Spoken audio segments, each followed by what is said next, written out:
Welcome to the Let's Talk Politics Alabama podcast with your host, Daniel Stover and Russ Sanders, where we take a look at Alabama politics like a drive down I-65 from North Alabama to the state capital in Montgomery and all the way to the Sugar Sand Coast.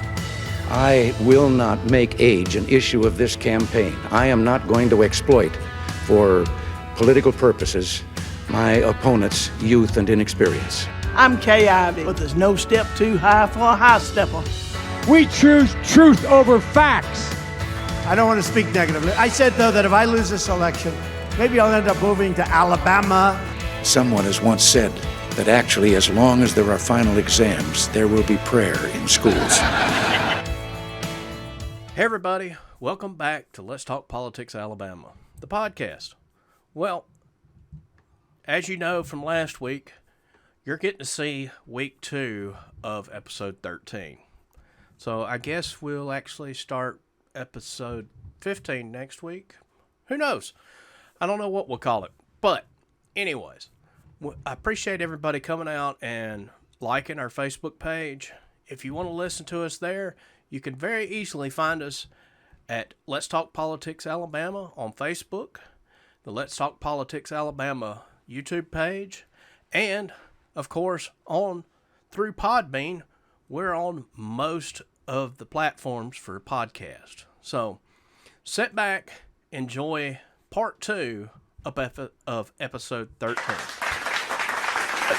Well, let me ask y'all, both as, I guess I can say, former officers, I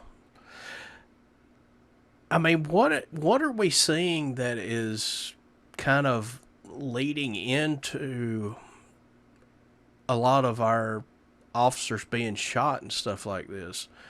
I mean, I understand what you're saying. I also understand that there are certain people, like you say, that they make that choice to, hey, I've served my time. I know what it's like on the inside. I'm straight and narrow, but there's also those guys too that get out and they can't stand it outside. They go right back. They want to go right back. They're going to do something to go back in, and that may be killing a police officer so that they get put in for life. Yeah.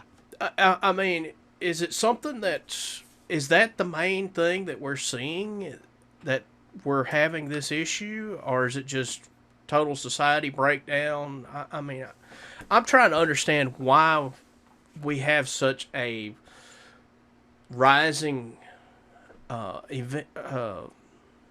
system, or not system, but a rising amount of these things happening. I mean, we talked about the guy in Sheffield, the 2 officers in Sheffield, but on the same weekend there was also a Lee Green down in Warrior was shot on a drug raid. I mean, yeah. I just want y'all's opinions as officers. Well, Russ, if you don't mind, I mean, if you could answer that question, Daniel, why is society getting more violent? Maybe, you and I could solve a lot of problems. All right. But it goes right back to, I think, every single one of us having a responsibility to, I had 2 sons. You got your daughters over there. Russ has got a new child. What are we teaching them? And are we showing respect for their parents, where it starts, right? Mm-hmm. Are we showing respect for their teachers when they start school?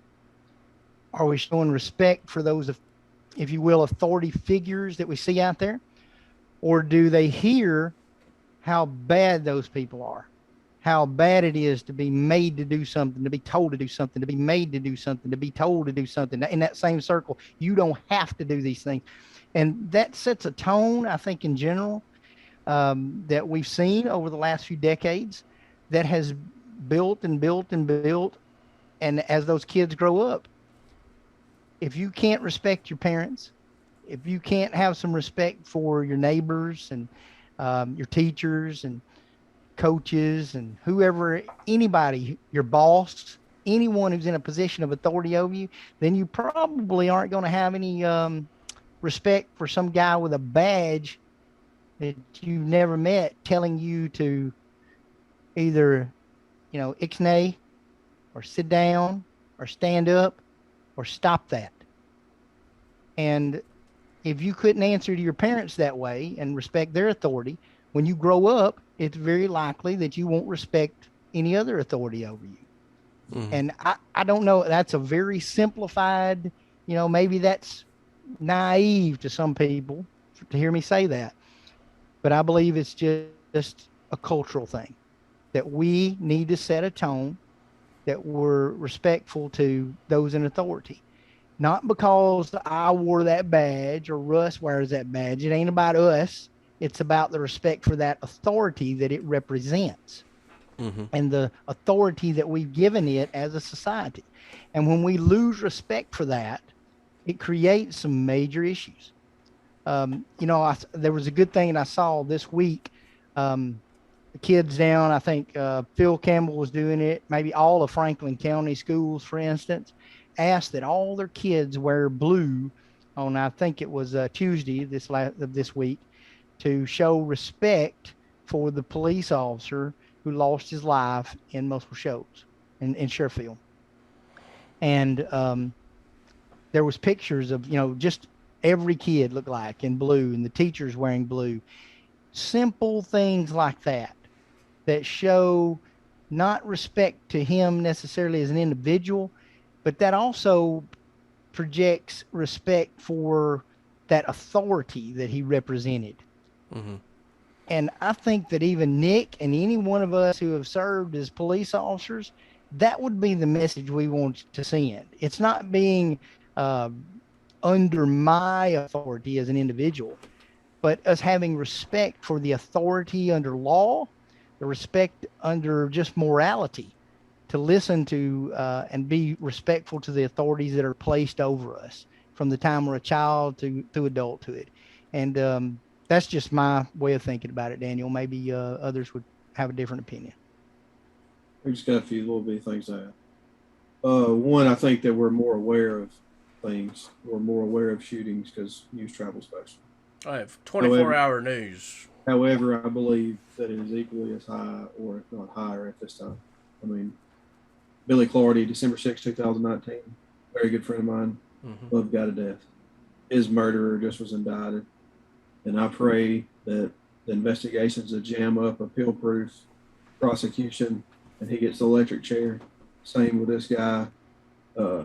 Not this guy, this animal that killed Sergeant Reisner and shot the police officer and killed his roommate. I hope they do an appeal-proof prosecution and he gets the chair as well. I digress. But anyways, going back, I think that police officers, a bigger burden and a bigger share of society's works have been put on the backs of police officers. Hey, this problem doesn't fit in this box, so therefore it's a police problem. Everything's a police problem. Laws get passed, people are out walking on the street, the cops do their job, they put them in jail. This right here, then police are diminished because they're not doing their job because that guy's still walking on the street.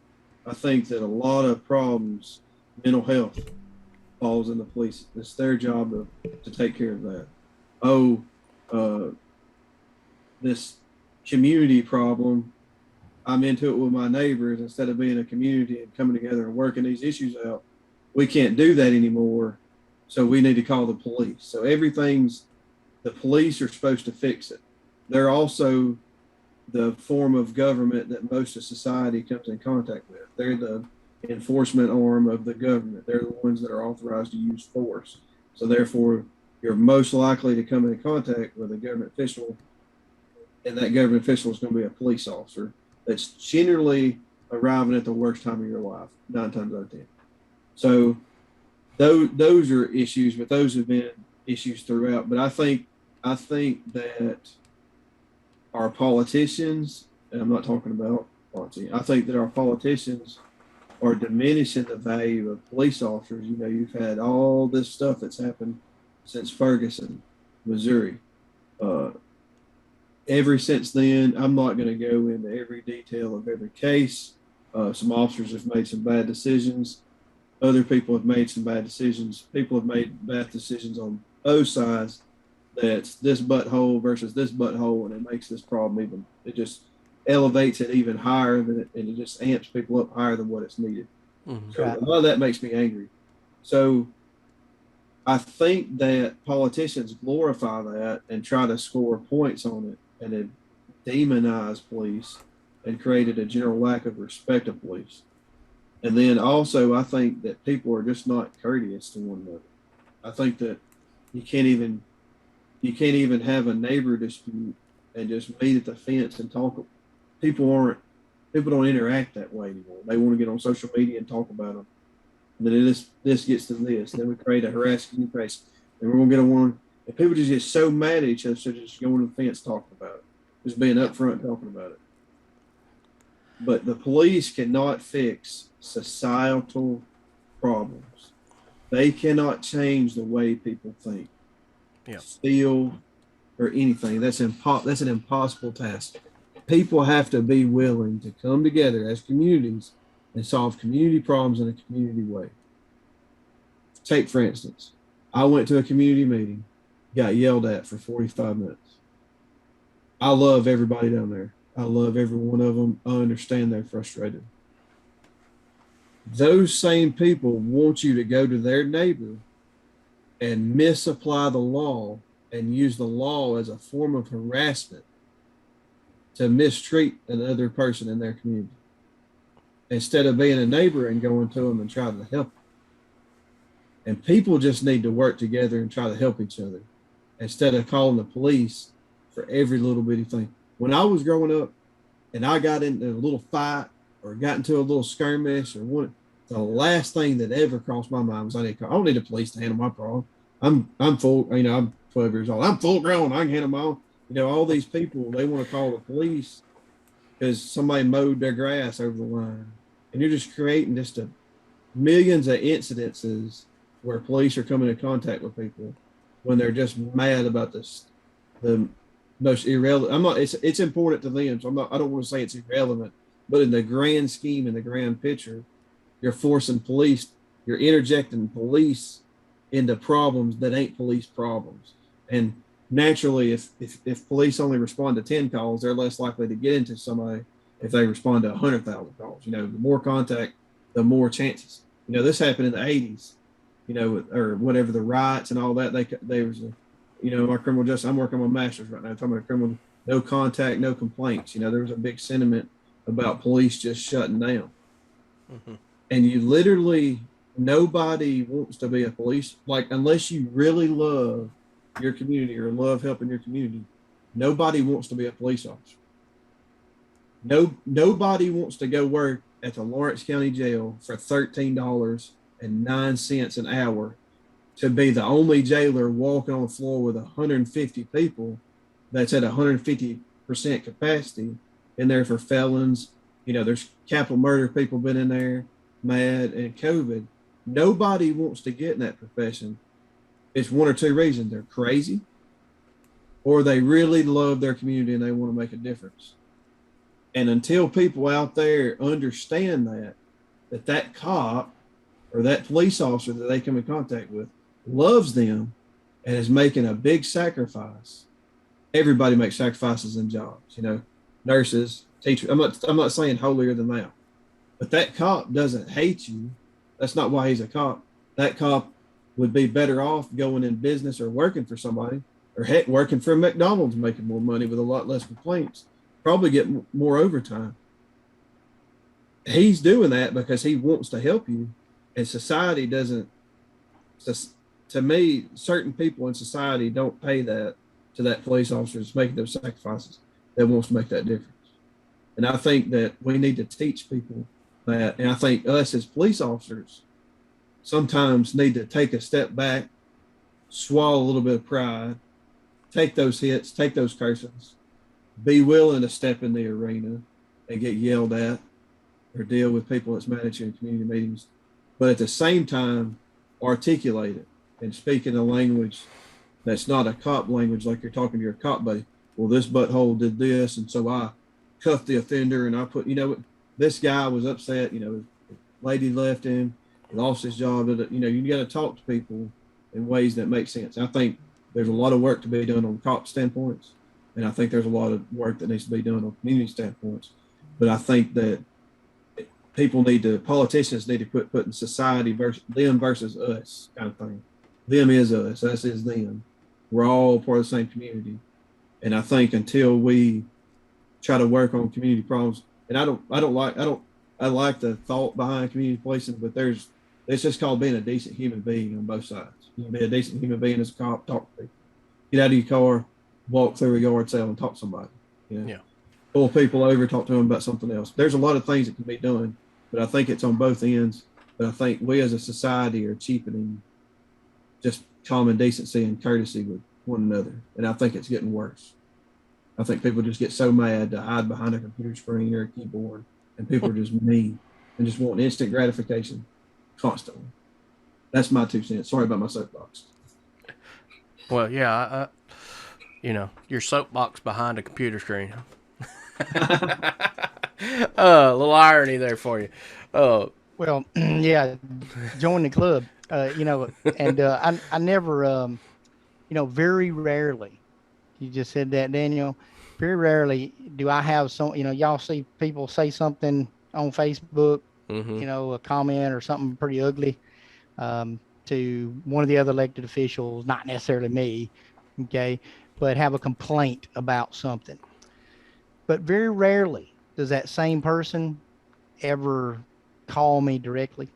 Mm-hmm. I bet you they got my number. If you don't, I'll give it to you right now. Okay. 654-6008. 256-654-6008. If there's something you're confused about, or you want me to learn about, or want me to know your thoughts about, call me. You don't have to post on Facebook and draw a bunch of negative attention to the problem. People know the same thing you do. So, but if you want some details about it, why did y'all do this? Or why did that happen? Any one of the commissioners will talk to you. I'll talk to you. The DA, I know the sheriff, you know him, Russ. He'll talk to you. Making a Facebook post about it really doesn't accomplish much. It just gets us all, as Russ is saying, all worked up at each other and mad when we're all trying to solve these problems together. And we could work on them together if we communicate rather than talk at people. And so I appreciate and don't get me wrong, I get hundreds of calls a week from people who are willing to call and talk to me. That's why a lot of the ones that I see, maybe post a negative comment or something, they don't really want an answer. Because if they did, they would just call me. We'll talk about it. It's cool to be passive aggressive. Yeah.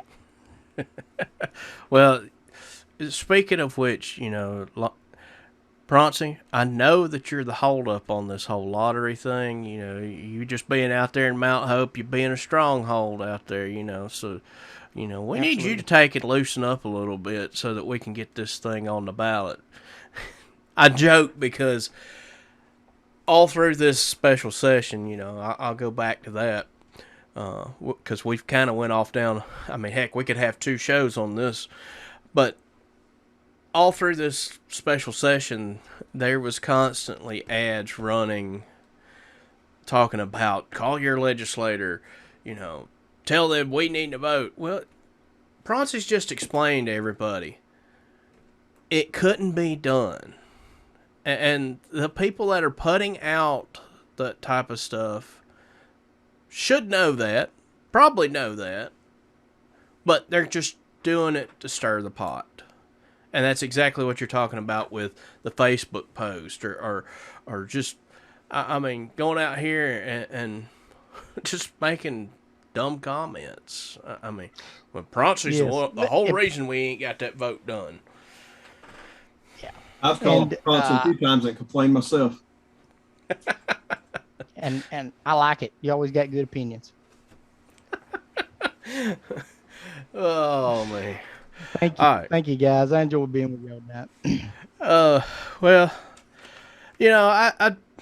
I really wanted to cover, like I said, I really wanted to cover the special session, but I mean, it just all has played together. And you know, hey, I'm right there with y'all on what's going on in society right now. I don't understand why we have to go down such a destructive road. I mean, I Russ, you brought up about riots and stuff. You know, here's the thing: it wouldn't have mattered if court cases would have went for or against. Those same people are going to go destroy their own city, even if it goes their way. I don't get that. I mean, I just don't understand that. And like I said, I just wanted to. In Alabama, because I can't go to prison because I ain't got enough room. I'm just. Well, if Proncey passed that stinking lottery, we could have handled this already. Oh man, listen. By the way, somebody asked me that the other day, or I saw something that they said, you know, if we'd pass a lottery, we could pay for all these prisons that we're borrowing money for. Are you? So you want me to pass a bill that says you will vote that all the lottery money goes to build prisons? You think that would either of y'all vote that the lottery money goes to build prisons? Negative. No. Most people want it to go to what? What do we hear 90% of the time? They Education. Education. Right. Well, and we've got a $8 billion education budget and a $2.5 billion general fund budget, which all of everything outside of education, you understand? We're paying 3 times as much for education. I know there's some problems there, but 3 times as much goes to education already. So that becomes an issue down there too when we start talking about lottery. It's I know you'd like to hear this. It's complicated. And we're going to have to continue to work on this. I would like to see us figure out the right solution for Alabama, but it's going to continue to take work, and more than a Facebook post. Let's just say that. Well, speaking of Facebook posts, Proncey, you wanted to bring up something. You told me you wanted to talk about something that happened down in the great town of Courtland, Alabama the other day. Well, I didn't know if we had time to talk about that, but we're going to go for it anyways. As you know, we had a great economic development announcement. Hopefully everybody saw something about that in the news or in the paper or social media. Lockheed Martin, which y'all know 2 years ago, expanded their program out at the old Courtland airfield, started building out there, started hiring individuals to build the Hypersonic defense missile program. And we're very proud to have that there. Again, we broke ground on the building 2 years ago, and Monday we were out there with a lot of dignitaries, including the governor and Senator Shelby and Congressman Adderholt, Congressman Brooks, to recognize that what a major accomplishment that is, and that facility is to our national defense, not just Courtland, not just Lawrence County or Alabama, but our national defense.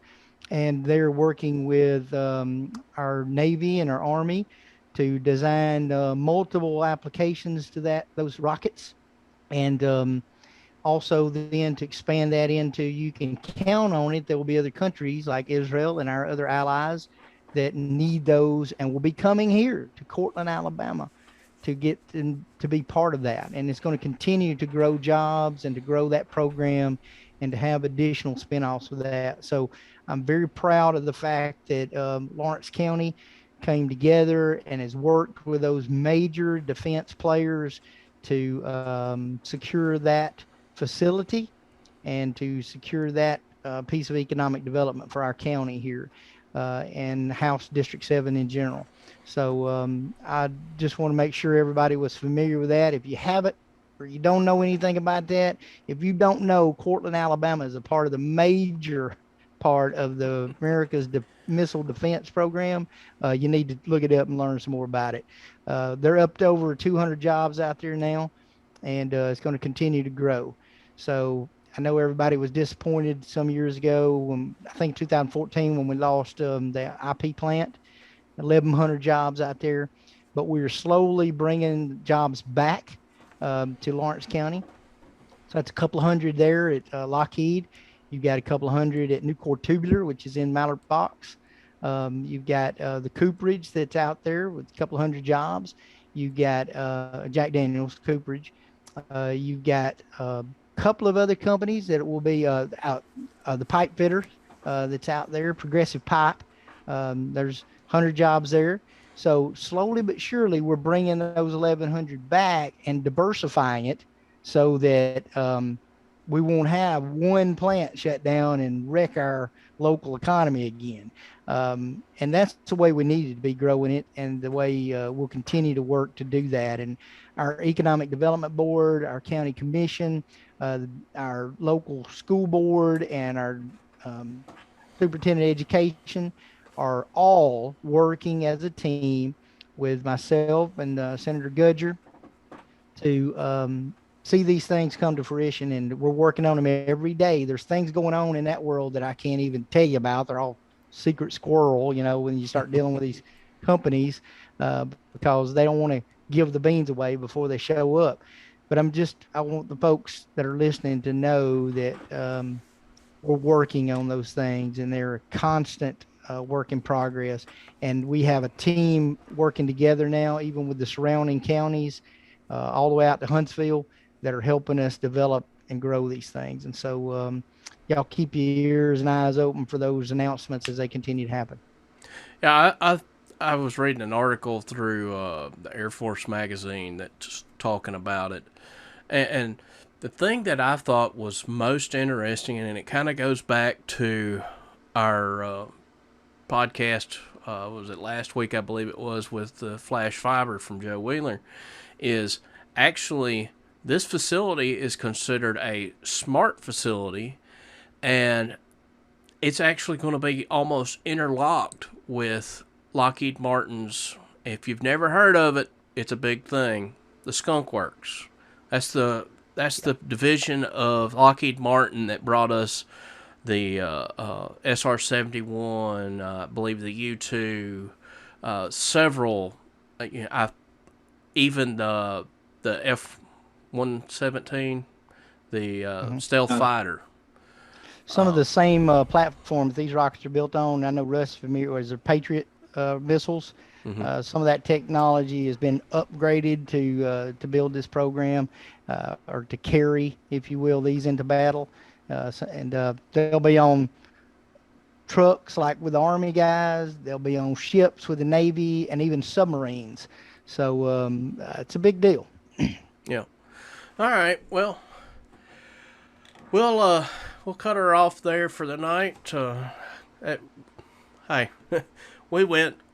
I don't know how long this is going to end up, but between split it in two. Might have to. But hey, it was stuff that I felt that we needed to cover with you, Proncey, and I appreciate you coming on with us and spending some time with us to just sit and talk. I'm trying to understand a lot of this stuff, and hey, I'm in politics. I don't know this whole prison stuff. I don't know the court stuff. I'm trying to learn that stuff myself. And I know there's other people out there that are in the same boat as I am. But yep. That being said, we want to thank everybody for tuning in and listening to us. If you're listening to us on YouTube, make sure that you give us a thumbs up, a like there, hit subscribe, leave us a comment. We're trying to grow this thing. If you're listening to us on the podcast, give us 5 stars, hit the subscribe button so that you get alerts when we make our uploads. We try to take and make them on Fridays at 9 a.m. or so. So that being said, though, I just want to say thanks again to Proncey for joining us. And even though we did probably run a lot longer than we anticipated, we're probably about hour and a half or so now. So, but thank you again, Proncey. Thank you for all you're doing down there in the house, and thank you, both you and Russ, for both your military service and for your service as a police officer. That being said, Russ, I'll let you and Proncey have the last words, and we'll get out of here. Thank you for coming on, Proncey. Appreciate you answering all the questions, and I always know you're making the decisions that you think are best. They're not necessarily to benefit you personally, but to benefit Lawrence County and your constituents, and I appreciate the work you do down there. So thank you very much. Appreciate you saying that, Russ. It is an honor. I want to say that. I know I'm being a little joking, snotty sometimes, maybe, but making fun of people messaging me and all that. But listen, while we've been on this an hour and a half, there's at least, and I'm not joking, there's at least 30 messages here from people who have texted me and are asking me questions that are serious concerns. And it's a privilege and honor to serve the people of this county and this district. And I'll continue to do that if y'all give me the honor to serve. So thank you very much for having me tonight. And I really do want it to be educational and appreciate what you guys are doing. All right. Well, we'll see y'all later.